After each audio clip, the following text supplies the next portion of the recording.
masalah ya. Saya berpikir bahwa, aduh saya sedih banget ya, tinggal di tipe 36 yang lahannya cuma 100 meter persegi gitu. Nah, kebetulan ada beberapa waktu lalu saya kembali lagi ke rumah tersebut. Sekarang sudah tinggal di sana, tidak tinggal di sana.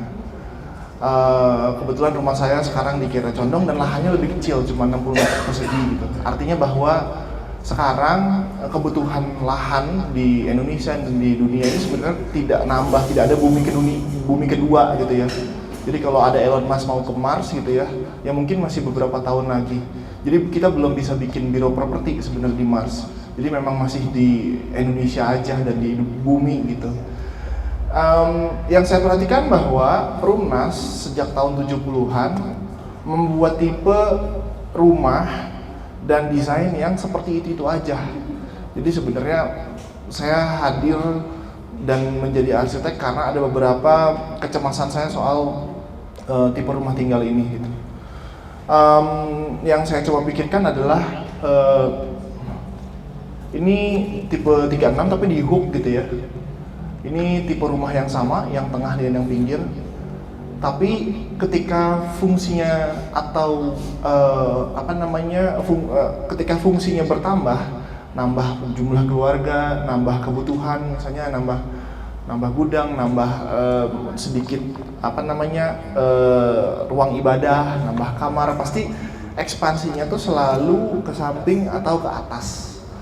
Nah, saya sebagai arsitek seringkali didatangi oleh klien-klien saya bilang bahwa rumah saya tipe 36 di perumahan manapun itu gitu ya, banyak sekali. Dia bilang bahwa saya pengen menambah kamar ke atas, ke samping, ke belakang, yang jadinya sebenarnya memang rumahnya ya bisa dibilang kita bukan ngomong baik apa buruk, tapi sebenarnya jadi tidak baik karena udaranya tidak baik, sebenarnya sirkulasinya juga tidak baik. Dan yang paling penting adalah karena kita di ring of fire atau cincin api, sebenarnya gempa bumi itu adalah jadi satu ancaman yang paling besar.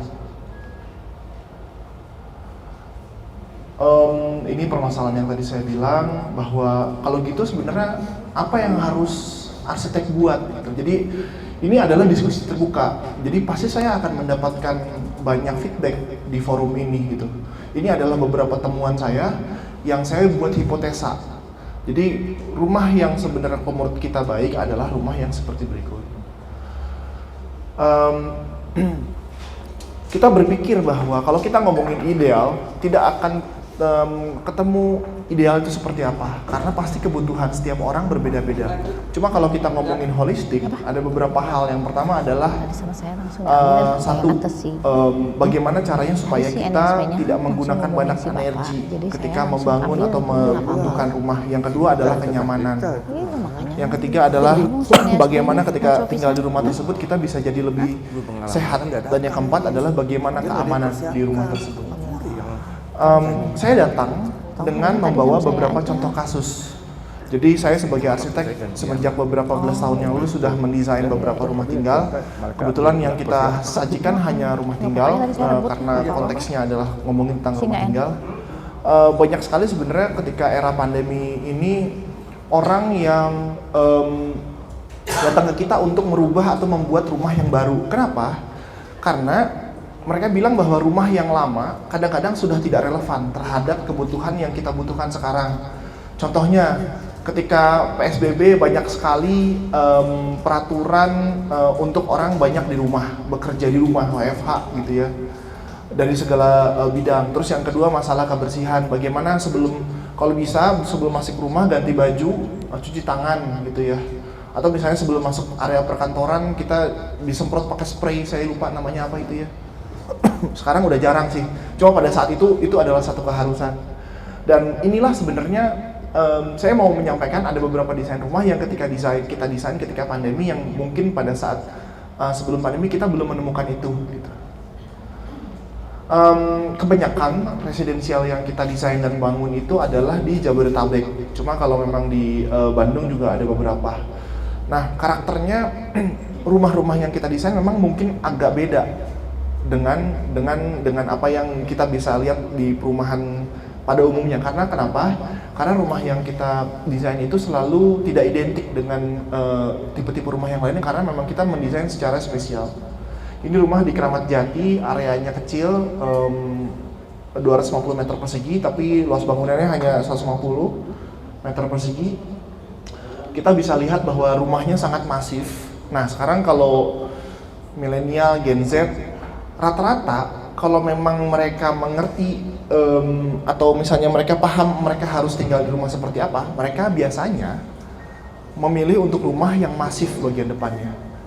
Macam-macam pertimbangan. Saya juga agak bingung ya. Jadi kadang-kadang rumah yang seperti sinetron kayak Kue gitu ya, itu biasanya OKB atau orang yang pengen show off atau orang yang rumahnya baru 1 atau 2. Tapi ketika rumah orangnya 3, 4, kadang-kadang mereka sebenarnya lebih pengen nyaman dan tidak diketahui sebenarnya di rumah.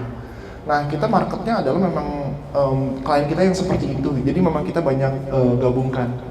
Nah, tipe rumah ini sebenarnya kita bangun untuk 2 meshing. Jadi kita banyak kita banyak belah-belah si meshingnya sehingga ada meshing bagian depan dan bagian belakang. Jadi disatukan oleh beberapa taman. Banyak juga pertimbangannya. Kenapa? Karena satu, supaya udara lancar, yang kedua udara matahari masuk, terus yang ketiga tidak lembab, yang keempat yang paling penting adalah energi yang digunakan tidak terlalu banyak. Karena sebenarnya di sini penghawaan buatan hanya dipakai untuk di ruang tidur. Nah, perbedaan rumah sebelum pandemi dan sesudah pandemi sebenarnya saya banyak terbantu sih. Kalau kita masuk ke beberapa perumahan, masih banyak perumahan yang ada ruang tamu di bagian depan gitu. Nah, sekarang datang ke kita developer maupun klien yang pribadi jarang sekali meminta ruang tidur tamu atau ruang tamu gitu. Kenapa? Karena mereka pengen lebih fokus untuk diri sendiri dan keluarganya di rumah gitu. Nah, pertanyaan saya selalu nanya gitu. Nah, terus kalau misalnya tidak butuh ruang tamu gimana? Gampang kok. Kita tinggal jalan 500 meter ada Starbucks di depan. Jadi itu adalah ruang tamu saya gitu. Kalau hotel gimana? Ya sama, 500 meter itu ada Oyo, ada hotel apa gitu ya. Kita tinggal nginepin aja di sana. Jadi rumah itu adalah benar-benar private. Sehingga ruang area terbukanya tuh luas di bagian luar. Jadi kalau kita ngomongin diagram, ini kalau kita ngomongin sebelum pandemi, masuk itu langsung ruang tamu, baru living room. Tapi kalau sekarang nggak harus. Jadi kalau kita masuk langsung ke living room, karena memang ini tidak ada ruang publik ya, semi private, itu langsung bisa kemana-mana. Jadi kalau yang untuk Parkhuis itu memang kebetulan dia suka berolahraga, jadi pas masuk adalah gudang untuk ganti baju, untuk nyimpan sepedanya, untuk cuci tangan, untuk mandi, langsung masuk rumah. Jadi memang ada perbedaan di sana. Terus yang kedua, ini adalah tipe yang unik. Ini kebetulan di Kanayakan, Dago, Bandung. Uniknya apa? Karena rumahnya 3 lantai, tapi bagian bawahnya adalah toko. Nah, toko seperti apa? Toko yang bukanya sesuka dia. Jadi open by appointment. Jadi kalau di Jepang ini banyak yang seperti ini, yang artisan, bikin fashion, baju, jahit, embroidery yang khusus itu, yang memang bukanya ketika dia ada di rumah. Tapi sebenarnya tokonya buka 24 jam secara online. Tapi ketika orang ada mau dijahitin karena misalnya bahunya terlalu besar, lehernya kepanjangan, perutnya kegedean, nah itu bisa datang ke sini untuk janjian sebenarnya. Jadi masuknya ini ada parkir 2, ini untuk tokonya beliau, ini untuk area akses. Cuma memang kelihatan seperti ini toko semua atau rumah semua. Jadi kita tidak mendefinisikan tipologi rumah atau toko itu harus seperti apa. Jadi memang orang yang datang dengan kebutuhan khusus tersebut yang memang mengartikan dengan diri sendiri. Dan ternyata pas saya tahu harganya ternyata mahal banget ya, tanah di Kanayakan gitu. Kebetulan tanahnya itu kecil banget, hanya 6 kali 10 meter persegi gitu, 60 meter persegi, tapi memang bangunannya lumayan luas, 80 meter persegi dibagi 3 lantai. Tapi dengan 80 meter persegi ini sebenarnya kebutuhannya sudah ada semua, mulai dari 3 kamar tidur, pantry maupun jemur. Jadi kita atur gimana cara supaya rumahnya mencukupi, walaupun sebenarnya luasnya sangat kecil. Terus kalau kita mendesain rumah, arsitek itu mempunyai pilihan sebenarnya, mau bikin yang baik atau mau yang bikin buruk. Karena saya bisa bilang bahwa bagus apa jelek itu relatif, gimana orang melihat gitu. Kalau kata ibu saya, rumah ini jelek sekali katanya. Karena ibu saya bilang bahwa rumah yang bagus adalah rumahnya Maria Mercedes gitu, yang rumahnya Hercules gitu, yang ada kue-kuenya gitu. Saya juga suka, cuman ibu saya bilang ini katanya jelek gitu. Nah, bagaimana kita bilang bahwa rumah ini baik? Yang pertama adalah sebenarnya rumah ini energinya kecil sekali. Gimana caranya supaya kita membuat airflow, matahari semuanya masuk ke dalam rumah. Makanya sebenarnya studi kita lumayan mendalam. Walaupun kita punya chance untuk mepetin bangunan ke samping ini, kita tidak lakukan. Kenapa? Satu, di perumahan padat seperti ini yang namanya api merambat sangat cepat.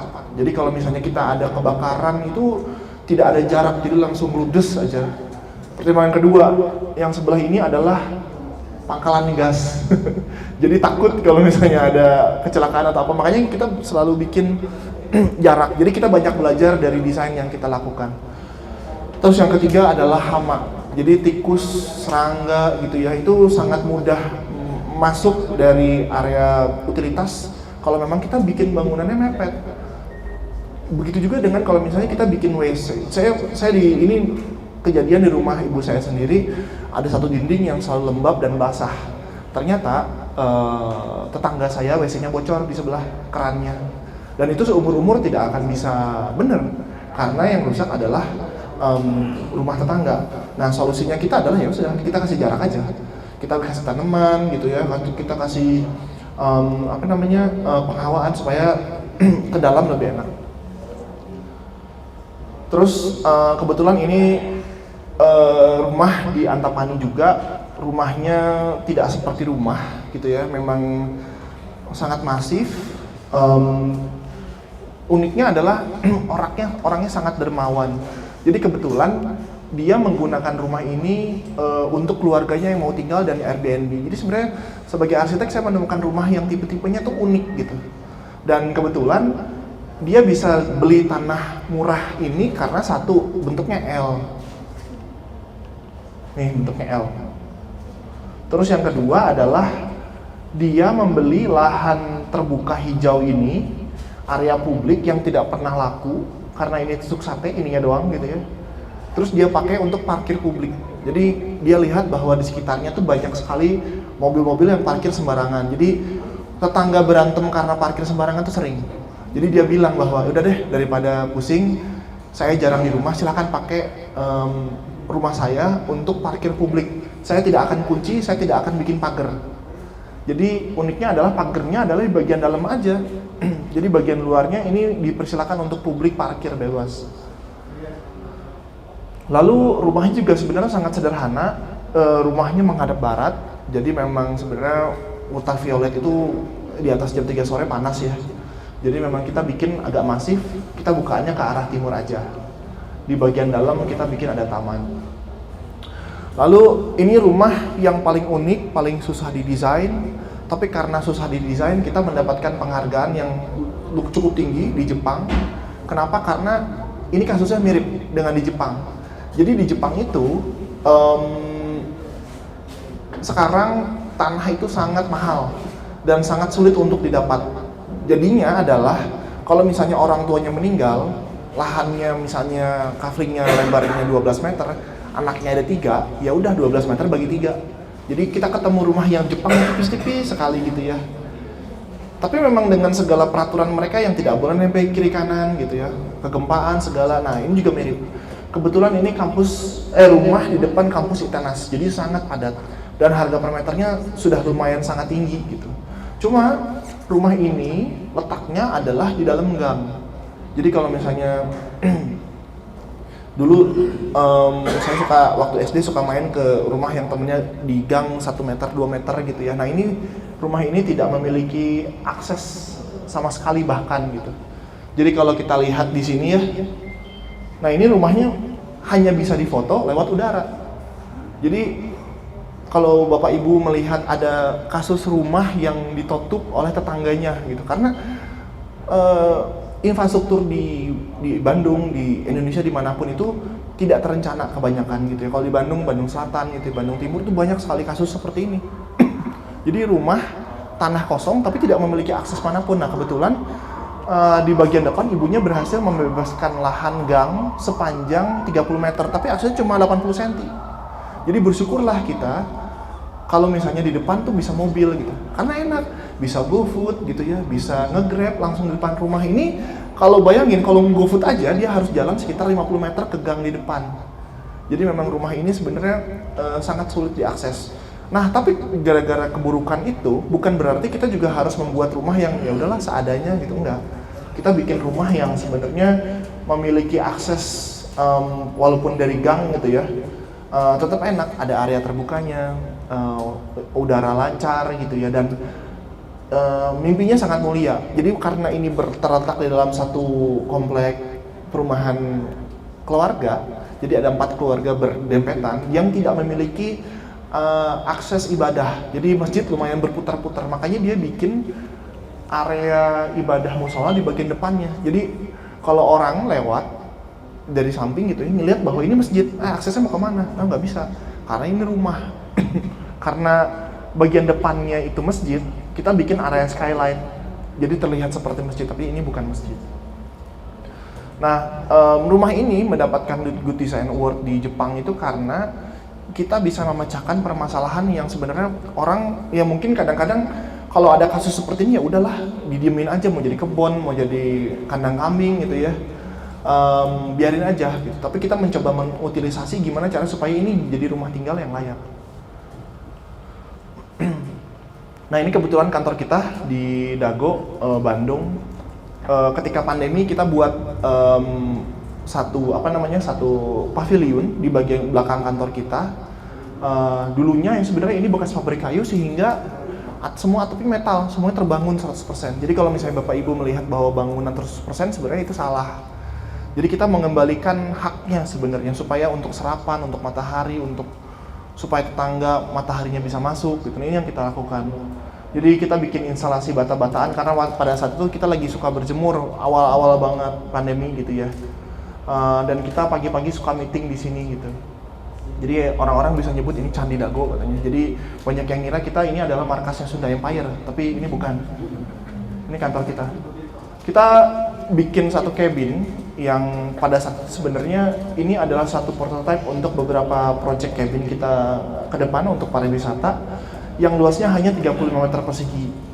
Nah, arsitek, begitu juga Pak Andre ya, di sini Pak Andre kita satu guru nih, satu ilmu di arsitektur Unpar. Saya mau kritik bahwa arsitektur dimanapun selalu ngomongin tentang ngebangun, building gitu ya. Tapi kita tidak pernah berpikir tentang unbuilding. Bagaimana kita membongkar? Karena selama ini ketika kita membangun, dihancurkan, selalu bangunan tersebut tidak ada harganya. Jadi hanya jadi berangkal. Jadi ketika bangunannya dibongkar gitu ya, pertanyaannya ini tukang berangkalnya kemana gitu. Nah, ini yang kita coba kritisi di bidang arsitektur. Makanya sebenarnya kita membuat satu bangunan yang bisa dipindah-pindahkan dengan mudah. Namanya sistemnya knockdown atau prefab. Metodenya namanya adalah CLT, Cross Laminated Timber. Jadi ini adalah metode yang sangat purba di Indonesia.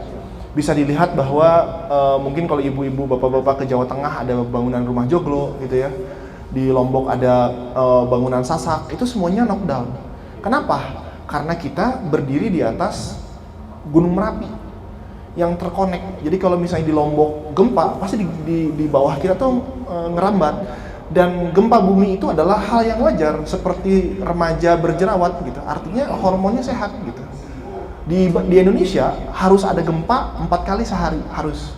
Jadi kalau misalnya ada BMKG di Telegram gitu ada info gempa, ya wajar karena Indonesia tuh saking suburnya, karangnya tumbuh di bawah laut aja bagus, di pohon-pohon atau flora fauna di Indonesia juga banyak. Jadi sebenarnya kalau kita ngomongin bahwa kita adalah supermarket bencana, kita hanya melihat sisi negatifnya aja. Padahal Indonesia itu sangat kaya raya sumber daya alam. Ini yang kita coba lakukan, bahwa kita membuat satu bangunan kayu dari kayu yang ada di Indonesia.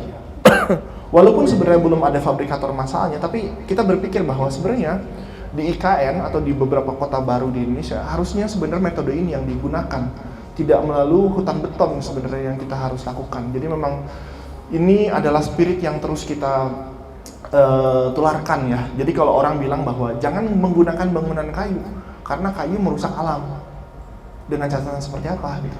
Toh kayu ini adalah kayu yang kita tanam gitu, kayu yang benar-benar kita produksi, kita grow, setelah 7 tahun dipotong, dijadikan ply, terus kita bangun. Jadi memang sebenarnya kayu adalah material yang terbarukan dan Indonesia punya itu. Di kantor kita 2 lantai gitu ya, kecil aja karena kantor kita juga hanya timnya sedikit gitu. Di bagian bawah kita bekerja di bagian bawah, di atas kita punya podcast mau nyaingin Pak Deddy Corbusier. Nah ini prosesnya, kita membandingkan antara proses bangunan beton konvensional dengan bangunan yang prefab. Jadi kalau prefab itu sebenarnya waktunya lebih singkat, lebih padat, lebih cepat, lebih terukur gitu ya, dibandingkan dengan bangunan konvensional. Dan sekarang bahkan Indonesia atau bursa saham Indonesia sudah melayani jual beli karbon. Jadi perusahaan yang sebenarnya produksi karbonnya berlebihan bisa diserap oleh perusahaan yang sebenarnya memiliki karbon berlebih. Nah ini salah satu caranya sebenarnya. Bagaimana perusahaan BUMN gitu ya, swasta, perusahaan bapak ibu memiliki tabungan karbon. Pasti satu lebih sehat, yang kedua lebih sustain gitu, dan yang paling penting ya kita mewariskan sebenarnya kesehatan buat anak cucu kita. Dan kita selalu mengkritik dengan karya. Jadi kebetulan saya berasal dari Ciamis, Rancah. Di Ciamis atau di Rancah, orang membangun rumah itu dengan menanam pohonnya sendiri. Terus sama orang Ciamis itu dikeem atau direndam kayunya di bawah sawah. Jadi ketika sawahnya sudah panen, kayunya diangkat, itu jadi kayu yang super power, anti rayap dan density-nya lebih padat. Jadi kayu albasia yang mentahnya itu cuma 1 kubiknya 750.000, setelah dikeem jadi 3 juta. Jadi memang kita keem dalam waktu 1 tahun. Jadinya apa? Jadinya adalah material kayu yang terbarukan yang kuat gitu. Jadi kayak Iron Man yang disuntik steroid gitu ya. Nah, seperti itu sebenarnya kayak Captain America yang disuntik steroid jadi lebih kuat gitu. Berasal dari mana? Dari Indonesia. Jadi sebenarnya Bapak di sini sebenarnya dengan kita diskusi seperti ini sebenarnya kita terbuka. Jadi material bahan bangunan tidak melulu apa yang kita lihat di depo bangunan gitu, di RKM. Banyak sekali yang kita bisa tumbuhkan di Indonesia. Nah, ini adalah beberapa contoh hunian yang sebenarnya kita buat karena kita mengkritik. Jadi kalau kita ngomongin bangunan 36, tipe 45, tipe 52, tipe 60, harus selalu 1 lantai, harus selalu kebangun semua gitu ya, dan semua fungsinya ada. Nah kita mencoba mengkritik dengan kita membuat satu bangunan yang kita fungsikan sebagai Airbnb sekarang. Jadi Airbnb ini adalah satu disrupsi rumah tinggal yang bisa jadi hotel. Pemiliknya adalah kita sendiri. Ini sudah kejadian di Antapani, sekitar Jalan Subang, 2 unit gitu ya. Kita selalu ngebangun, walaupun kecil, selalu 2 lantai. Tapi memiliki ruang terbuka yang sangat besar di depan, di samping, di kiri kanan, dan tidak nempel sama sekali. Kita membuat satu prototype namanya Amular Home. Jadi Amular Home ini sebenarnya cost efisiensi karena harganya juga ekonomis, terus pembangunannya cepat karena memiliki BOQ yang pasti, memiliki standarisasi, dan yang paling penting adalah walaupun mereka punya modul yang sangat saklek, tapi ada beberapa modul yang bisa disesuaikan. Ini ada beberapa perkembangannya kita yang kita desain terus. Ini produk akhirnya kita, tipe 43, harganya sekitar 380 juta. Tipe 59 itu harganya 460 juta, tipe Premier harganya 490 juta. Bukan saya jualan, bukan. Tapi ini sebenarnya membandingkan bahwa sebenarnya untuk membuat satu hunian yang bagus, responsibel itu nggak selalu harus mahal semua. Ini dengan bangunan yang harganya 500 juta sudah termasuk dengan semua yang ada di dalamnya, struktur, desain gitu ya, dan semuanya sudah memiliki sertifikasi. Jadi memang sebenarnya ini sudah sangat baik. Dan kita lagi bangun di beberapa titik di Indonesia. Dan unitnya baiknya adalah walaupun ini tipe 43, dia punya ekspansi ke depan dan ke belakang. Jadi ketika misalnya kita mau nambah area servis, nambah kamar atau nambah ruang ibadah, itu tinggal kita lakukan aja. Kebanyakan orang fungsi penambahannya itu untuk kitchen dan ruang ibadah. Dan yang paling penting adalah Kalau kita ngomongin KDB gitu ya, KDB di Bandung 60% gitu ya. Nah, kita hanya ngebangun 45%. Artinya kita punya tabungan KDB 15% untuk ngebangun di lain hari. Fiturnya sebenarnya lumayan banyak. Satu, smart home yang udah nempel terhadap si bangunannya. Terus yang kedua adalah area window seating, karena rata-rata sekarang area teras di bagian depan tuh nggak pakai. Terus kita punya beberapa tipe yang bisa dipakai. Terus kita add-ons. Jadi ada beberapa rumah yang ternyata tidak boleh dipagerin. Ada yang boleh pakai kanopi, ada yang nggak boleh. Jadi memang kita fleksibel aja. Jadi memang untuk membangun si Angular Home ini prosesnya hanya butuh waktu 4 bulan dari awal submit. PBG sudah setuju sampai dibangun hanya waktu 4 bulan. Nah, terakhir sebenarnya mungkin sebelum diskusi saya mencoba men-summary apa yang saya coba sampaikan. Yang pertama adalah kalau kita ngomongin feature home, kita tidak atau jangan berpatok pada gaya atau style tertentu, tapi sebenarnya di dalamnya bagaimana sebenarnya kita mengkultivasi smart technology integration supaya bangunan kita itu lebih smart. Terus yang kedua adalah bagaimana kita mendesain secara sustainable atau aware terhadap apa yang di Indonesia miliki.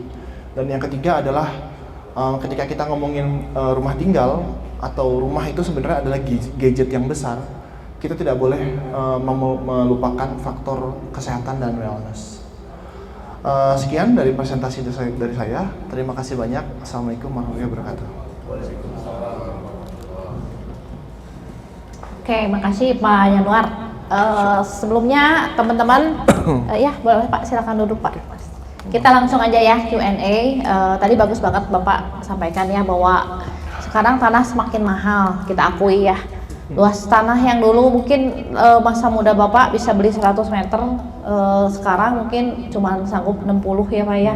Tapi memang efektivitas dari bangunan itu yang kita perlukan ya.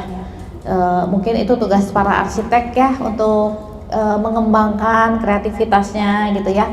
Tadi luar biasa banget, saya juga dapetin bahwa Indonesia tuh kaya ya. Jadi kita juga bisa ngebangun dari kayu ya Pak. Saya itu buat saya jarang lihat rumah dari kayu ya. Banyaknya semua agent-agent juga tahulah di sini ya. Kalau kita jual rumah semua dari beton ya. Kecuali aksesorisnya mungkin dari kayu. Nah, itu luar biasa ya. Mungkin ke depannya kita bisa usulkan juga ya buat klien kita.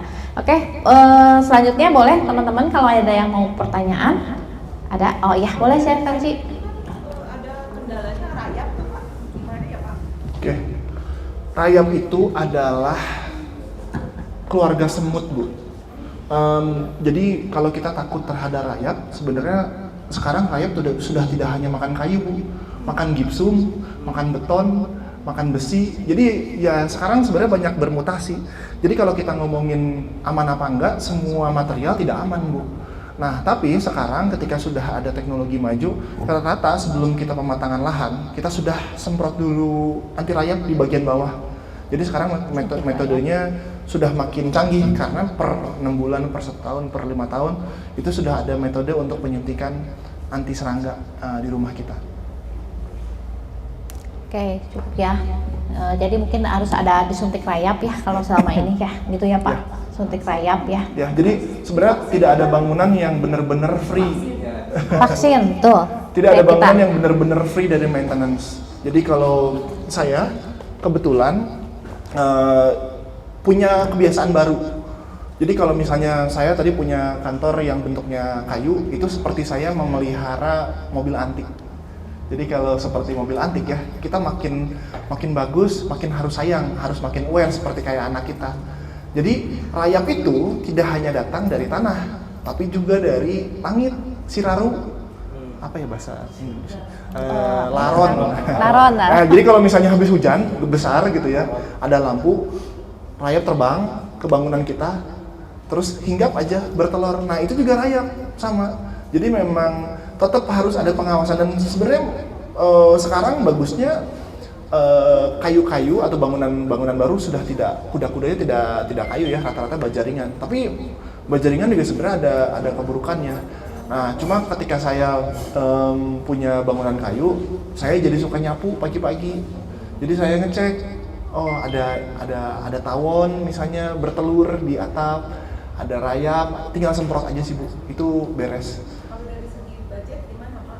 Ini kan mahal. Ya lebih ke condongnya maintenance-nya lebih murah kemana gitu kan, itu ada perbandingannya yang harus dipikirkan dulu gitu. Betul, head to headnya kalau kita ngomongin bangunan kayu dengan bangunan beton itu jauh. Ibu boleh tebak ini berapa per meter persegi Bu bangunannya?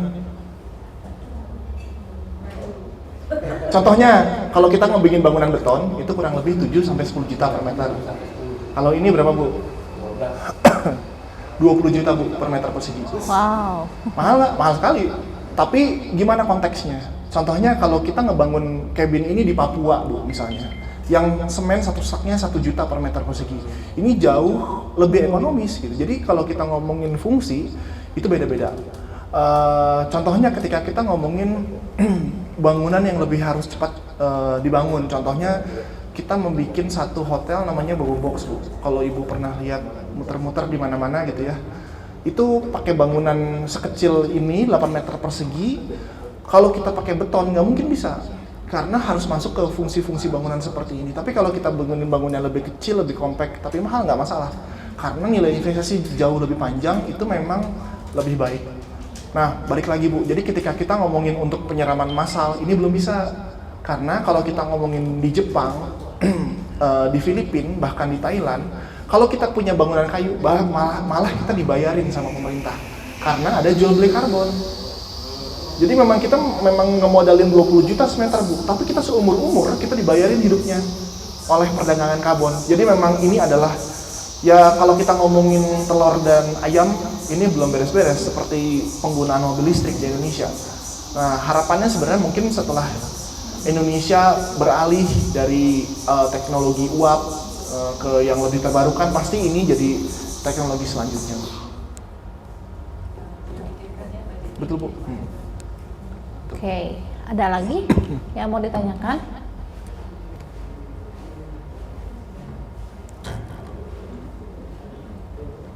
Jadi mungkin nggak semua ya Pak ya bisa disosialisasikan ya, terutama di Kota Bandung mungkin ya Pak. Apalagi mayoritasnya kan beton ya Pak kalau di Bandung. Cuman memang dihargai banget ya kalau di luar negeri ada rumah dari kayu tuh ya mungkin lebih alami, mungkin hawanya juga beda ya Pak ya. Ya. Kalau dari kayu. Jadi kenapa kita buat seperti ini? Karena ya kita mau mencoba bahwa ya kita belum puas gitu sebagai arsitek, kayaknya belum banyak kita mencoba berbuat sesuatu. Karena nextnya yang mau saya pribadi saya buat adalah saya malah pengen melaut Bu. Saya pengen tinggal di atas laut gitu, seperti nenek moyang kita gitu. Jadi kita terlalu banyak tinggal di darat. Nah teknologi purba itu sebenarnya banyak sejarahnya dan banyak ceritanya gitu, bahwa kita banyak mengarungi lautan, kita banyak menguasai samudra gitu. Dan itu sebenarnya salah satu jenis dari turunan arsitektur gitu. Jadi ketika kita ngomong bahwa apakah ini ada kliennya, saya jawab ada, tapi tidak sebanyak untuk membuat bangunan yang beton gitu. Jadi ini pun adalah salah satu langkah dari kita untuk mencoba, walaupun sebenarnya satu mahal gitu ya, yang kedua bikinnya susah gitu. Tapi yang ketiga dari diri sendiri kita puas karena kita bisa kok bikin bangunan ini. Tanya Pak, kalau yang atapnya rekomendasi apa? Atap. Apa Pak? Ini material penutup atau apa Pak? Ya. Iya. Yang paling bagus apa itu? Oke. Dalam konteks apa Pak? Rumah, komersial atau apa? Rumah yang ini Bapak. Oh, oke. Nah, kebetulan karena ini barang riset ya, jadi kita menggunakan material yang paling mahal. Kenapa? Karena disponsorin Pak. Saya tidak mau menyebut mereknya, tapi atap yang ini kita menggunakan atap metal Pak. Terus Bapak bilang, wah metal bukannya panas, bukannya berisik kalau hujan. Jawabannya tidak. Karena kita kayak bandingin mobil Avanza dengan mobil Bentley gitu. Nah, kita yang pakai mobil Bentley Pak. Ini kita pakai atap yang white span, pabrik, tebal, kalau hujan nggak panas, bahkan di lantai 2 plafon miring ini tidak panas sama sekali. Dan kalau saya sebagai arsitek Pak, saya suka sekali mengunjungi pameran material Pak. Biasanya ada tiap tahun tuh ada Indo Buildtech, ada Mega Buildtech di ISBSD. Saya tiap tahun datang ke sana, saya seperti alien Pak, karena selalu ada teknologi baru. Saya skip setahun aja, saya nggak tahu ini apa lagi nih yang baru gitu. Jadi memang kita ya yang sama-sama di bidang konstruksi ya memang harus meluangkan waktu Pak untuk terus belajar, dan keburukan saya suka ngetok-ngetok material gitu ya, ngetokin gitu ya. Nah itu juga itu ada salah satu fungsi ketika kita ke pameran itu untuk mencoba semua material atau finishing yang ada. Ya Pak. Pak Nyiro, Oke. berkaitan dengan ketahanan gempa material kayu, kalau beton kan kita tahu ya dia punya besi-besi slope segala macam. Kalau untuk yang kayu itu gimana? Oke. Bangunan kayu itu pondasinya tetap beton Pak. Jadi dari mulai ini pondasinya kebetulan pondasi setempat. Jadi kalau bangunan kayu itu bagusnya adalah pondasinya tidak dalam karena bebannya ringan. Nah, dari mulai pondasi tapak maupun slope itu semuanya beton. Nah, kayunya itu hanya sampai di atas aja. Jadi kalau misalnya Bapak lihat bangunan joglo atau bangunan sasak, dia bahkan betonnya ke atas dulu Pak, naik 1 meter. Biasanya di bawah tuh untuk miara ayam gitu ya, atau gudang atau apa, baru kayunya di atas. Kenapa? Supaya kita bisa melihat kalau misalnya ada gangguan dari bawah, rayap, semut naik ke atas, itu kita bisa semprot. Terus yang kedua, secara cost lebih murah untuk struktur. Kenapa? Karena kalau kita bikin bangunan harganya 1M gitu ya, pasti 40% atau 400 juta itu udahlah untuk struktur. Sedangkan kalau bangunan yang prefab seperti kayu seperti ini rata-rata cuma 20-25% aja Pak. Jadi memang lebih murah. Nah, ketahanan beton sama kayu untuk gempa sudah pasti dijamin kekuatan kayu. Kenapa? Kalau beton dia sistemnya stiff Pak. Saya ngomong teknis sedikit gitu ya. Kalau dia udah gagal struktur, dia tidak bisa di-replace. Sedangkan kalau kita ngomongin bangunan kayak kemarin gempa besar di Jogja atau gempa besar di Lombok, sampai ATM atau bangunan pemerintah atau bangunan bank yang memiliki standarisasi aja hancur Pak. Tapi bangunan-bangunan adat, lumbung padi yang dari kayu, ketika dia patah atau rusak tinggal kita replace satu part gitu. Nah itu kelebihannya local wisdomnya kita gitu. Jadi bangunan itu sebagai komponen. Kalau beton itu satu bongkah bangunan yang ketika gagal struktur dia harus dihancurkan semua Pak. Ya partnya aja yang kita ganti. Oke, puas ya Pak ya? Cukup Bapak? Ada yang di belakang Cukup, tadi. silakan Bapak yang di belakang. Jadi Pak, kan ada klien kita yang sedang bangun juga di daerah utara ya, KPU kita. Wilayah ke atas itu konsepnya dominannya pakai kayu juga. Nah yang mau saya tanyakan, satu, segmen pasar konsumen sekarang terhadap rumah kayu seperti apa? Ya, karena saya sendiri belum tertarik gitu Pak ya, sampai belum survei Pak gitu. Kemudian untuk edukasi secara konsumennya dari sisi selling point, dari sisi kesehatan, dan tadi ya head to headnya selain yang itu gitu, ada nggak Pak gitu dari sisi kesehatan atau sisi lain yang itu benar-benar pure meskipun ada plus minus Pak ya, beton dan kayu, tapi yang paling plusnya dari sisi dominan kayu bahan materialnya apa sih gitu Pak? Terima kasih Pak. Oke, baik Pak. Saya pernah datang Pak ke satu villa di Bali. Kebetulan saya tidak nginap di sana. Kebetulan teman arsitek di sana lagi open house, terus saya datang. Bangunannya seperti musola nenek saya di Ciamis. Gebyok, kayu, bilik, terus WC-nya terbuka. 1 hari 12 juta. Terus saya bilang, kenapa bikin seperti ini gitu? Dia bilang bahwa bule makin maju, makin kaya, makin mencari yang seperti ini. Dia bilang gitu. Saya aja yang menyukai kayu, saya bilang, nggak masuk akal, dia bilang gitu.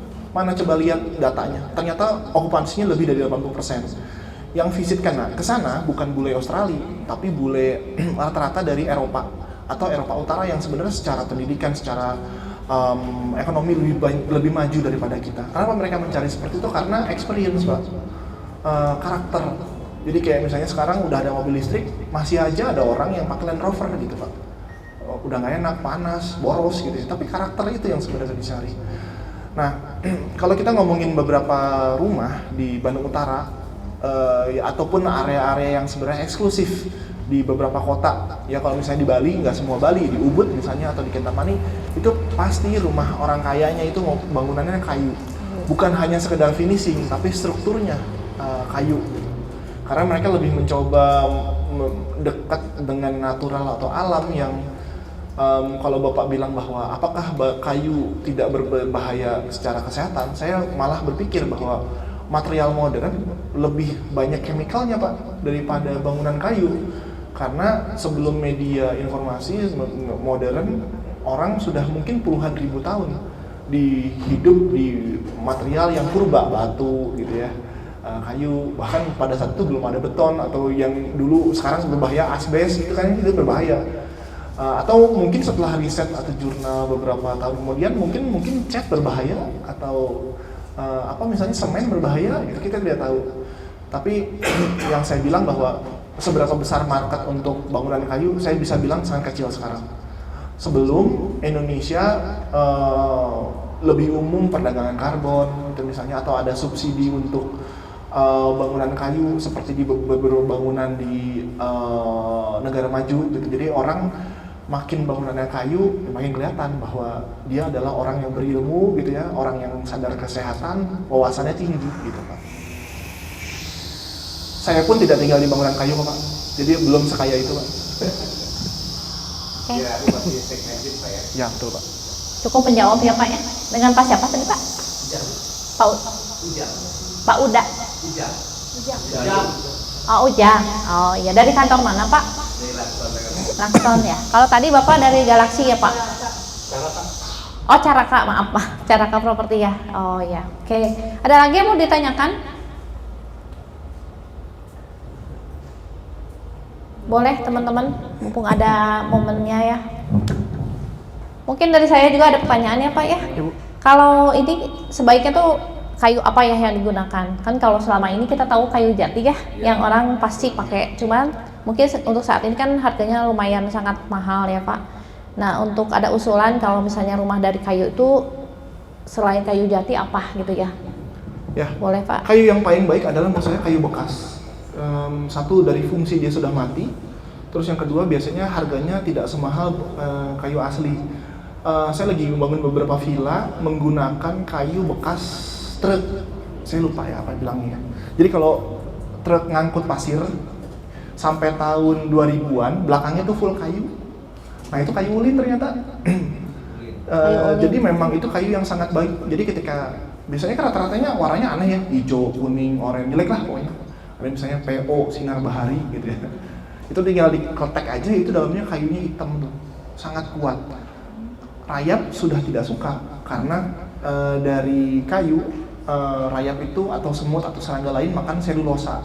Selulosa itu makanannya rayap atau serangga lain. Nah yang kayak gitu, kayak anak muda ngelihat nenek-nenek gitu, udah tidak tertarik gitu. Mending cari yang muda aja lah. Nah kayu tersebut yang kita pakai untuk struktur, untuk finishing, untuk apapun. Jadi kalau kita lihat bahwa bangunan villa-villa bagus di Bandung atau yang kita lihat dimanapun itu rata-rata kayunya kayu tua. Terus kayu yang bagus lagi adalah kayu bantalan kereta api. Kalau misalnya bapak-bapak mungkin dulu tahu ya. Ya betul, itu pendek-pendek tuh Pak. Lebarnya cuma sekitar 1,20 sampai 1 meter. 10 tahun lalu masih 500.000 satu batang. Sekarang mau ditukar sama emas juga udah nggak mau. Kenapa? Karena kayu tersebut adalah kayu ulin. Yang memang usianya sudah mungkin puluhan tahun. Nah, zaman dulu sebenarnya mendapatkan kayu tersebut sebenarnya masih mudah. Sekarang beberapa kayu yang khas Indonesia seperti kayu ulin itu adalah kayu ilegal. Kenapa ilegal? Karena kayu tersebut bukan kayu yang ditanam.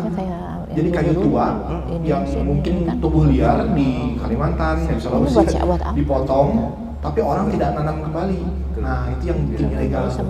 Jadi kalau misalnya kita lihat negara-negara maju yang ngebangun bangunan pakai kayu, bahkan di Tokyo saya pernah visit bangunan 35 lantai pakai kayu. Nah kayunya ditanam sendiri.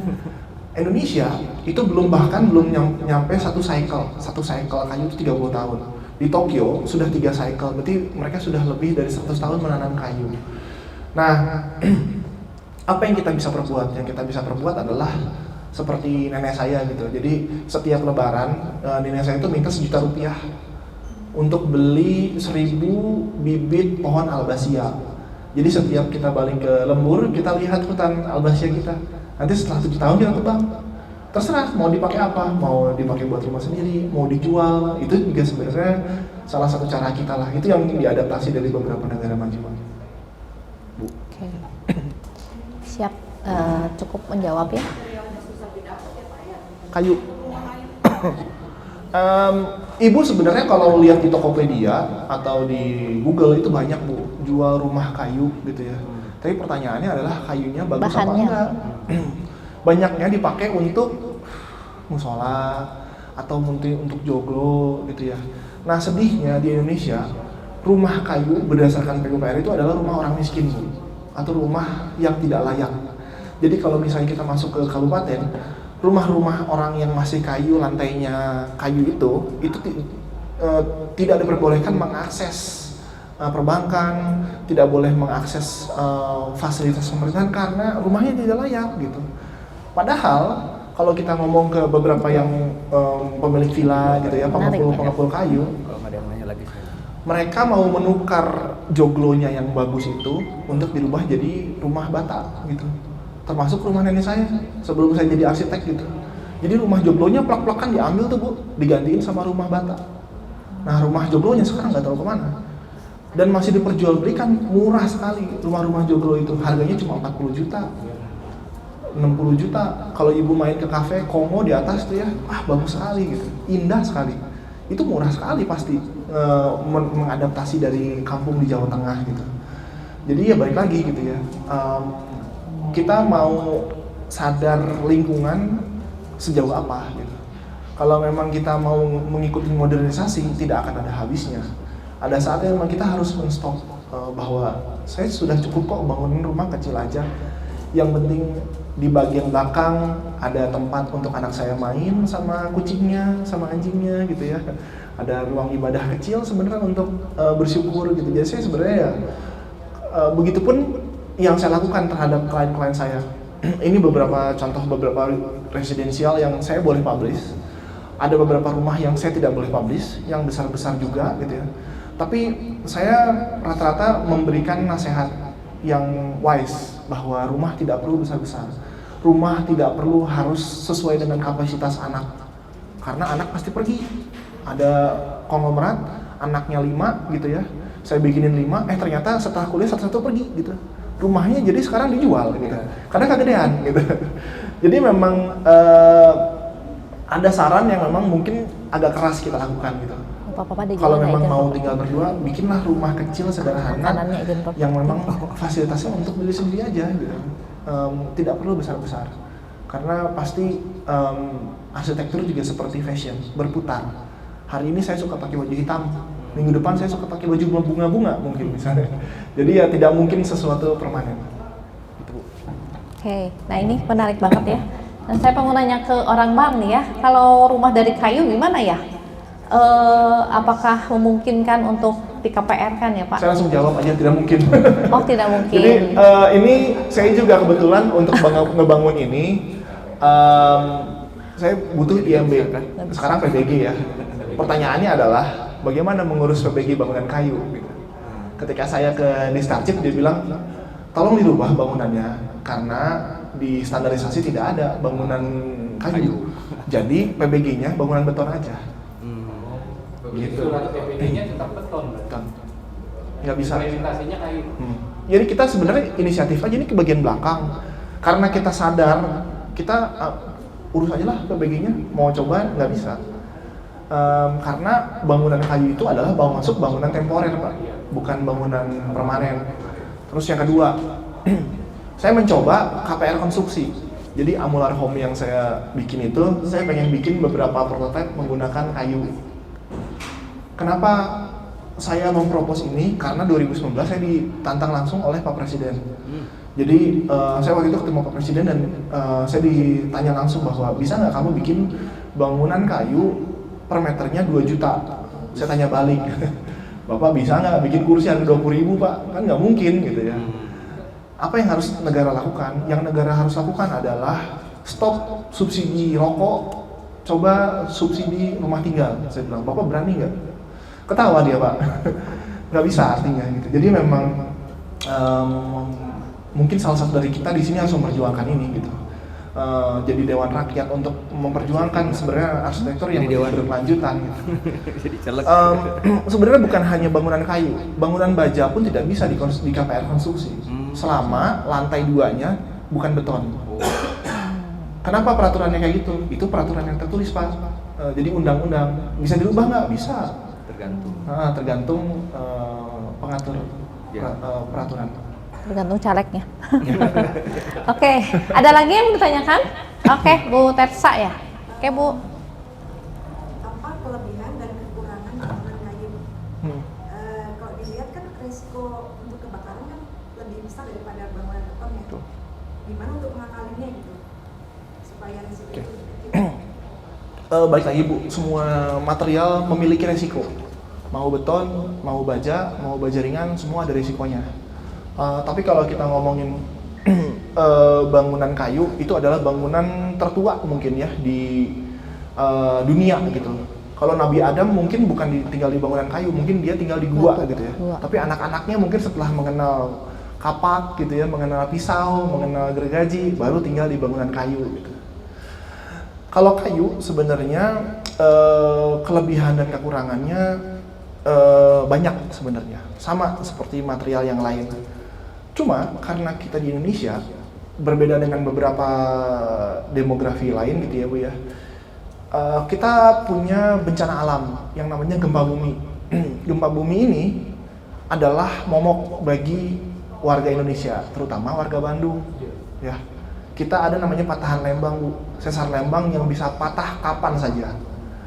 Jadi tidak ada bangunan yang benar-benar bisa bertahan terhadap ancaman gempa tersebut. Karena kalau sesar Lembang itu patah, diperkirakan 8-9 skala Richter. Tidak ada bangunan yang bisa bertahan. Cuma ketika bangunan kayu, kalau kita ngomongin gempa bumi itu tidak membunuh manusia, tidak. Yang membunuh adalah ketika bangunannya kolaps, balok beton itu nimpa ke kita gitu. Nah, kebetulan saya pernah workshop di Jepang dengan perusahaan yang lumayan besar namanya Sumitomo. Kenapa dia mengundang kita? Karena tahu kita kekeh banget sama bangunan kayu. Terus mereka ngajakin kita gitu, ayolah main ke kantor kita. Dia menunjukkan seberapa besarnya ancaman gempa bumi. Ini 6 skala Richter nih, 7, 8 gitu. Dan ada videonya. Di Bandung itu gempa besar terakhir kalau nggak salah tahun 2016. Itu 4-5 skala Richter gitu. Orang semua rusuh gitu keluar gitu. Tapi di Jepang 6-7 aja orang biasa aja gitu. Ya santai aja karena mereka percaya satu teknologi bangunannya, terus yang kedua memang mereka sudah lahir dengan gempa bumi. Nah di Indonesia sebenarnya satu kesadaran tentang bencana alam sebenarnya masih sangat rendah. Kenapa saya bisa bilang seperti itu? Tokyo itu dilanda gempa bumi besar tahun 1923 yang membuat Tokyo sebagian besar hancur rata Tokyo juga. Makanya ada icon untuk mengenang gempa besar. Jadi ada Godzilla gitu ya, yang dinosaurus besar, kaiju gitu ya.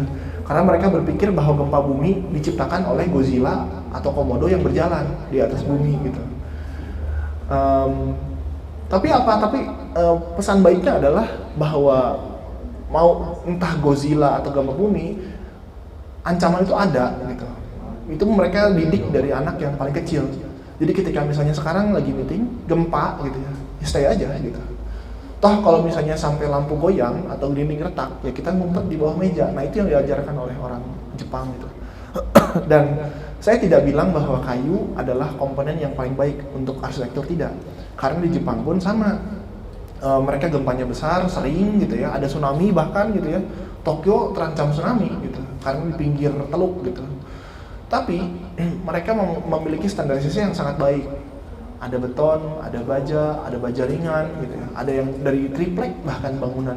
Tapi mereka membangun bangunan yang tidak seenaknya, semua ada SNI-nya lah istilahnya gitu.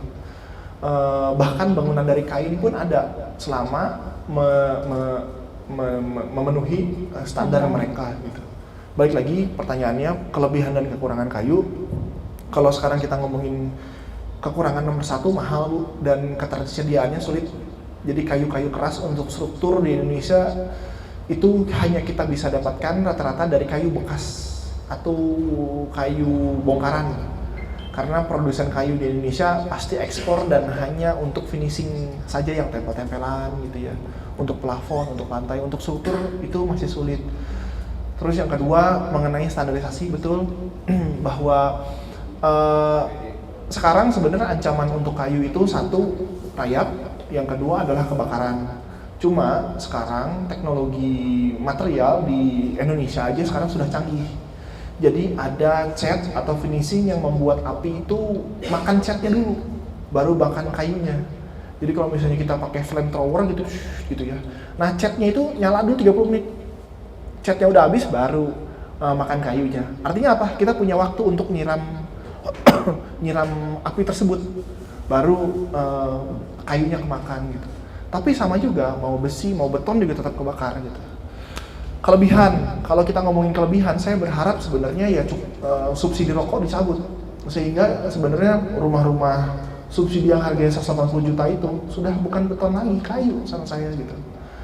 Ya kenapa? Karena balik lagi, kalau memang ternyata Kementerian Lingkungan Hidup itu sebenarnya membuat sembako menjadi kayu, diganti jadi kayu, seberapa majunya negara kita. Karena lahan kita sebagian besar gitu ya, kita jangan lagi jualan batu bara gitu ya, karena tidak sustainable. Jawabannya saya cuma satu, batu bara tidak sustainable, tidak terbarukan, tidak lagi subsidi bensin gitu ya. Subsidilah lahan-lahan Indonesia untuk membangun pohon sebanyak mungkin gitu, karena lahan kita besar gitu. Mulai dari mana ya, hapuskan subsidi rokok, kita subsidi pohon kayu. Jadi properti sekarang jualan villa itu, villa mewah tuh bukan beton lagi tapi kayu, pasti bagus dan enak dan pasti lebih sehat daripada kita hidup di bangunan yang lebih kaya akan kimiawi gitu. Saya rasa sebenarnya memang kita sudah lupa bagaimana kita tinggal di bangunan kayu. Saya sendiri sebenarnya kebetulan karena rumah nenek saya masih kayu, jadi saya sebenarnya melihat bahwa kekurangan dan kelebihan bangunan kayu itu banyak sekali, karena ya modernisasi gitu. Seperti kayak misalnya sekarang pakai motor elektrik sama motor Vespa tahun 60 gitu ya, mau gimana pun rasanya beda gitu. Cuma level of authenticity itu yang membuat kita merasakan bahwa sekali-kali nggak apa-apa kok pakai Vespa tahun 60, karena saya tidak dikejar meeting, karena tidak hujan. Kita bisa dilihat oleh cewek-cewek gitu ya, walaupun sama ibu-ibu ya, karena kan cewek sekarang nggak mungkin ya Vespa gitu. Kita juga merasa otentik gitu, kita merasa historis, dan kita juga lebih apa namanya ya, lebih sustainable aja sih Bu untuk mengkonservasi bangunan kayu. Gitu. Oh, nggak jelas. Kalau kedap suara, kalau dibandingkan beton tidak. Cuma dia itu meresap suara. Jadi kalau misalnya kita ngomongin studio musik, atau ibu kalau misalnya masuk ke bioskop, ibu masuk ke beberapa auditorium, kayu itu digunakan sebagai peredam suara. Tapi kalau misalnya kita ngomongin dinding untuk kedap suara, jawabannya tidak, karena suara itu adalah getaran. Jadi memang ini kebetulan dindingnya menggunakan kayu full gitu ya, tebalnya 8 cm, plafonnya kita pakai kedap suara. Itu baru kedap suara. Tapi kalau hanya kayu saja tidak. Beton atau dinding ini tidak kedap suara, dia memantulkan suara. Jadi memang kita butuh karpet, kita butuh sofa, kita butuh beberapa bagian seperti itu untuk fungsinya meredam suara. Jadi memang tetap harus ada tambahan. Cukup menjawab Bu. Oke. Ada lagi yang lain? Boleh? Mungkin dari Alpar Realty ini? Ya, boleh, silakan Pak. Kalau misalkan kita edukasi mengenai letak pada dinding atau angka 16 kayak gitu, nah itu bisa edukasi edukasi nggak sih ke klien kita kalau misalkan kebijakannya seperti apa, memang harus dibongkar harus gimana gitu, atau misalkan dinding itu lembab seperti itu. Terus yang kedua, kalau smart building itu gimana sih definisi umumnya, maksudnya yang dimengerti sama kita dan klien kita. Misalnya kan kita memperjelas ke klien itu smart building, misalkan apa sih yang harus dijelaskan ke klien kita supaya smart building itu apakah harus teknologinya tinggi atau apa aja gitu ya, harus dijelaskan. Baik. Nomor satu, kerusakan pada bangunan itu kebagi dua, minor sama major. Minor itu kalau misalnya kita lihat, kebetulan ini bangunannya bagus ya, jadi tidak ada cacat. Cuma kalau misalnya retak hanya rambut Pak, itu sebenarnya seperti kerut pada manusia, wajar ya, yang namanya kerut. Yang harus dilakukan apa? Ya cat ulang aja atau plester ulang aja, karena itu kan minor gitu. Tapi kalau misalnya retaknya mungkin karena gagal struktur gitu ya, nah itu yang harus dilakukan penindakan ulang. Apakah strukturnya diganti, dibongkar, atau ditambah atau dikurangi. Mengenai tanah ambles, baiknya sebelum kita membuat satu project, kita harus ngecek lokasi tanah kita di mana. Banyak perumahan baru di Bandung Selatan rata-rata ambles. Kenapa? Karena rata-rata itu lahan baru yang benar-benar baru digunakan yang ternyata dulu adalah tanah urugan misalnya, atau tanah sawah, atau misalnya tanahnya tidak padat. Jadi bisa jadi rumah-rumah sebelahnya ternyata sudah dibangun 3 lantai, tapi di titik itu dia ambles sekali, bisa kejadian. Karena kan kita tidak tahu tanah keras, kalau kita ngomong teknis itu berapa meter. Walaupun sebelahan, ya tanah keras satunya itu 3 meter dalamnya, sebelahnya lagi bisa 7 meter, itu bisa kejadian. Dan itu sering kejadiannya memang kalau cek sondir tanah untuk bangunan tinggi, biasanya per titik Pak, jadi per meter itu beda. Jadi memang sebenarnya ya baiknya sebelum kita membuat mega project atau project, sebenarnya kita harus benar-benar tahu kondisi existing kita, karena bangunannya bisa sama tapi strukturnya bisa berbeda. Pertanyaan kedua mengenai smart building. Sebenarnya yang di Indonesia yang banyak di developer bilang tentang smart teknologi itu sebenarnya hanya permukaan aja sih biasanya gitu. Karena mereka beli CCTV di Tokped ditempel, terus beli speaker bisa dikontrol lewat suara, Voice comment. ya voice comment misalnya ditempel gitu. Sebenarnya ya ya smart teknologi di bangunan di negara maju itu sebenarnya tujuannya hanya satu, mengontrol energi.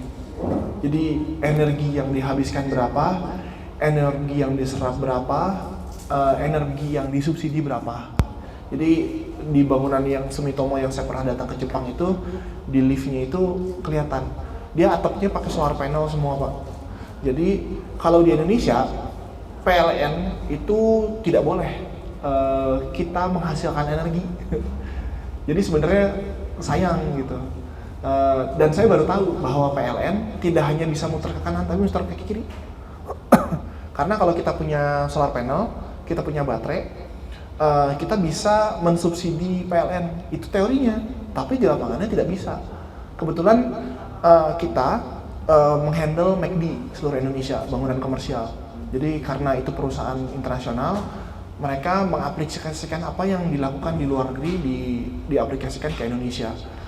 Ada satu lahan besar di Kelapa Gading, kita membuat satu McDonald pertama yang areanya terbuka, outdoor. Itu juga kejadian setelah pandemi, karena orang jadi jarang yang mau makan di toko karena virus gitu ya. Jadi kita buat area makan terbuka.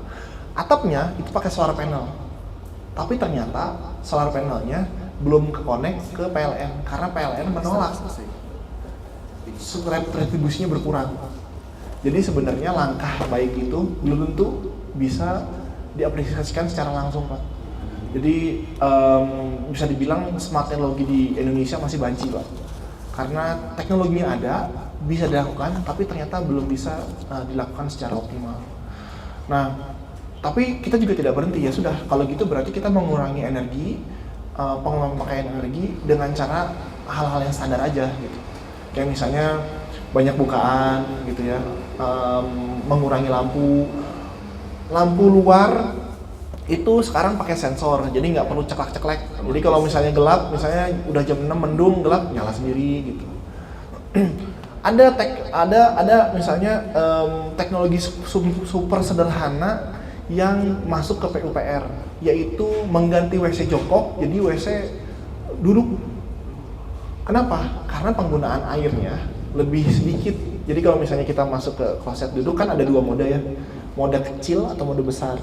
Mode kecil kita keluarnya air 5 liter, kalau yang besar 15 liter gitu. Kalau misalnya kita pakai gayung gitu, kan kita nggak tahu, bisa 20 liter, bisa 40 liter, ya gimana orangnya aja. Terus yang kedua, mengganti lampu biasa bohlam dengan lampu LED. Nah ini kebetulan sudah LED. Jadi sebenarnya kalau kata PUPR, WC jongkok dengan lampu LED sudah smart building gitu. Tapi kalau di luar negeri ini masih baru hanya permukaan aja, belum masuk ke inti. Karena inti itu ada namanya net zero building. Jadi bangunan tersebut 100% menggunakan energi terbarukan, yaitu energi matahari, energi angin. Banyak contohnya. Salah satunya adalah Apple Campus. Bangunan Apple itu bagus sekali dan itu net zero building. Jadi mungkin beberapa bangunan di IKN itu sedang dicoba di sana. Regulatornya siapa? Regulatornya ada namanya BGH dan GBCI, Green Building Council Indonesia. Jadi jadi kalau misalnya Bapak pengen bikin headquarter Bapak di Indonesia dengan level platinum, nah mereka yang sertifikasi Pak. Jadi ketika di masa datang, ketika level platinum, mungkin PBB-nya bisa free Pak. Karena kalau kata mereka, ini sudah menyumbang kebaikan buat kawasan. Oke, luar biasa ya, mantap.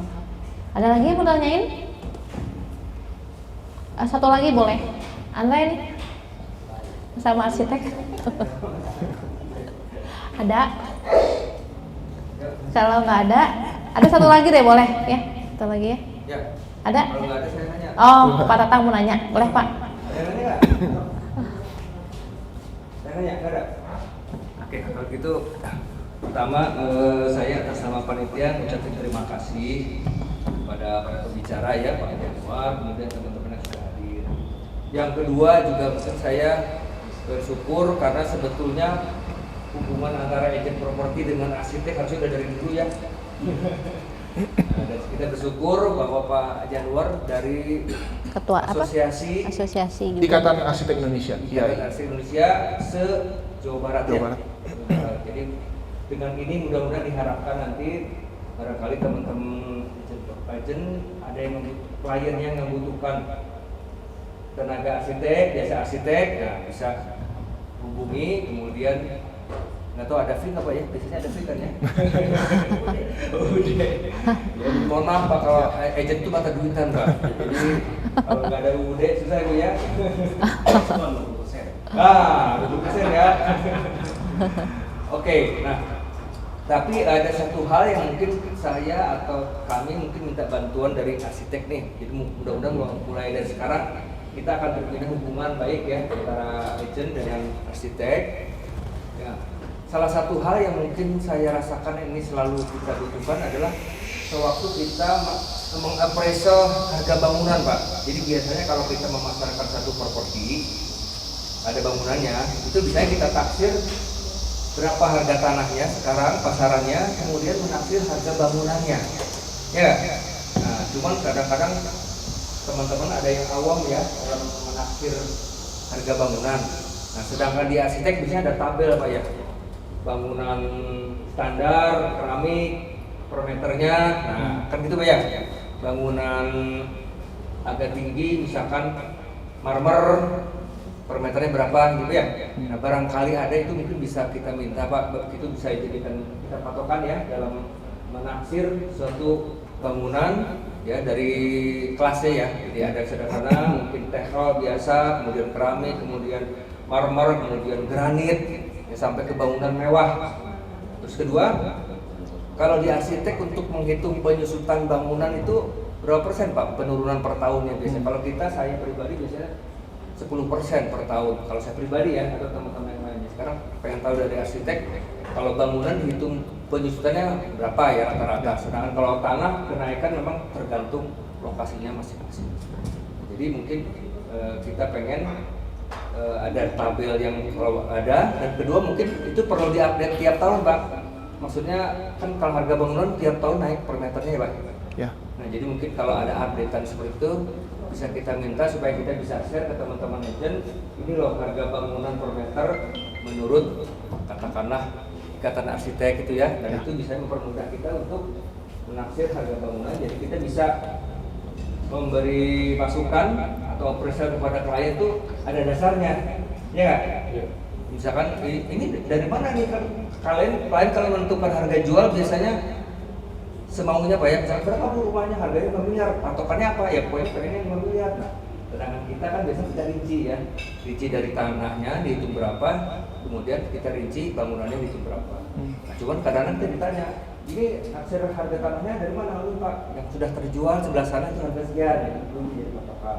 Kemudian bangunannya dari mana? Nah ini Pak, kita punya data dari Ikatan Arsitek tentang harga bangunan untuk saat ini. Jadi barangkali boleh itu di share. Ya. Nah, yang kedua juga tadi kita mungkin akan bantu kepada teman-teman klien-klien kita yang membutuhkan arsitek untuk kita informasikan bahwa kita sudah ada kerjasama dengan Ikatan Arsitek. Jadi Bapak Ibu apabila membutuhkan tenaga arsitek ada jaringan sejauh barat Pak ya. Ya. Jadi kalau mau bangun di Cianjur atau di Sukabumi masih. Nah mungkin yang ingin saya sedikit tanyakan dan mungkin banyak yang belum tahu mengenai tarifnya kalau arsitek. Nah kan arsitek itu juga harus dibayar ya. Ya jadi ada tarifnya ya. Yang kita pengen tahu tarifnya tuh biasanya berapa persen dari harga atau budget? Satu-satu Pak, bingung ya. Satu-satu dulu pertanyaannya yang mana? Nah, itu tadi mah bukan pertanyaan, tadi kan permintaan. Sekarang baru pertanyaan. Pertanyaannya, apakah dihitung per meter persegi? Ya, jadi kita bisa info ke klien tarif arsitek per meter persegi atau sekian persen dari anggaran atau dari budget. Ya, itu aja. Terima kasih. Terima kasih Pak Tatang. Yang pertama saya ucapkan terima kasih ya Pak sudah mengundang saya perwakilan Ikatan Arsitek Indonesia untuk bisa presentasi di sini. Saya mewakili ketua saya Pak Adrianto karena beliau sedang ada forum di Papua mewakili arsitek seluruh Indonesia meeting di sana gitu. Nah sekarang konteksnya saya sebagai perwakilan IAI mungkin ya berbicara tentang beberapa yang tadi dipertanyakan oleh Pak Tatang.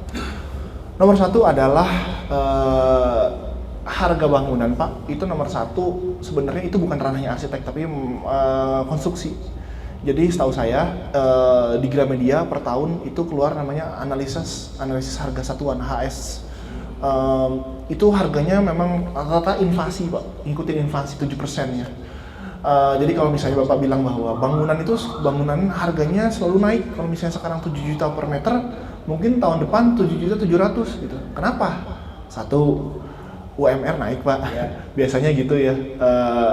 Bangunan itu kan komponennya ada dua, material dan tenaga kerja gitu.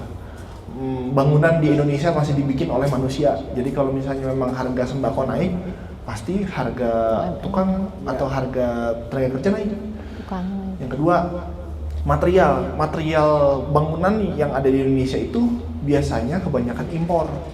Mau dari mulai struktur gitu ya, semen, batu, sampai kusen, kaca, itu rata-rata biasanya materialnya impor. Jadi ketika misalnya ketika inflasi gede-gedean pasti harganya juga lumayan naik gitu. Apalagi kalau dolar naik ya, betul. Jadi impor pasti naik. Terutama besi Pak. Ya. Jadi kalau besi naik berarti semua harga bangunan naik gitu.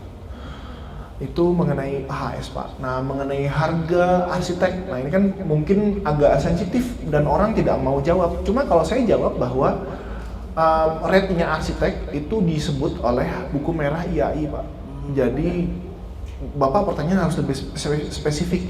Bangunan seperti apa, tipe apa, sebesar apa? Karena di buku itu dijelaskan, misalnya tipe A, bangunan publik tertutup seperti rumah sakit atau universitas, rate-nya harga bangunannya berapa?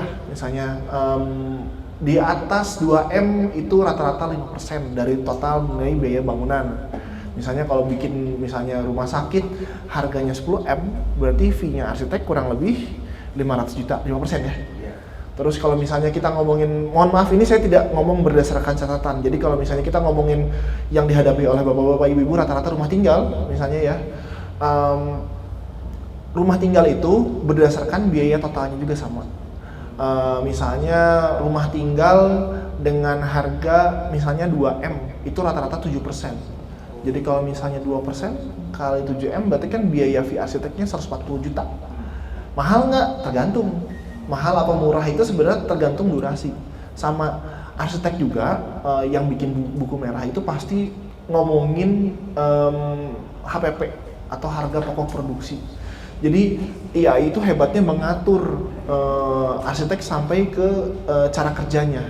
Jadi berapa harga arsitek junior dibayar, tim ahli arsitek berapa, untuk kunjungan berapa, set visit, untuk kontrol berapa, itu semuanya diatur. Jadi memang harga itu sama ketika saya memiliki biro arsitek, saya harus tahu berapa HPP saya sebulan, berapa harus saya mengkalkulasi surat penawaran harga desain saya.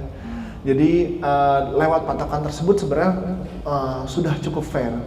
Jadi kalau misalnya nawar jangan terlalu tega ya, karena saya juga pengen kaya, belum kaya masalahnya Pak. Jadi memang ya kita bareng-bareng aja gitu. Kalau misalnya memang mau ada patokan, bisa diakses di Google Pak, buku merah IAI standar fee arsitek itu yang bisa digunakan oleh bapak-bapak, ibu-ibu menghitung misalnya untuk komponen arsitek bayarnya sekian. Biaya bangunan mau bikin rumah sakit, bikin hotel, bikin apartemen, sampai bikin rumah sederhana pun ada Pak. Nah tadi off the record mengenai fee buat teman-teman nih Pak yang mata duitan itu ada ya. Ya, jadi itu mungkin perlu juga di. Ya. Siap. Yang intinya karena kita sama-sama berbisnis pasti ada cara yang enak untuk share gitu ya. Siap. Tapi kalau teknis seperti apa, kayaknya Pak Andre karena dia makhluk dua alam, kayaknya mungkin bisa lebih menjelaskan gitu. Boleh Pak Andre mau berbagi?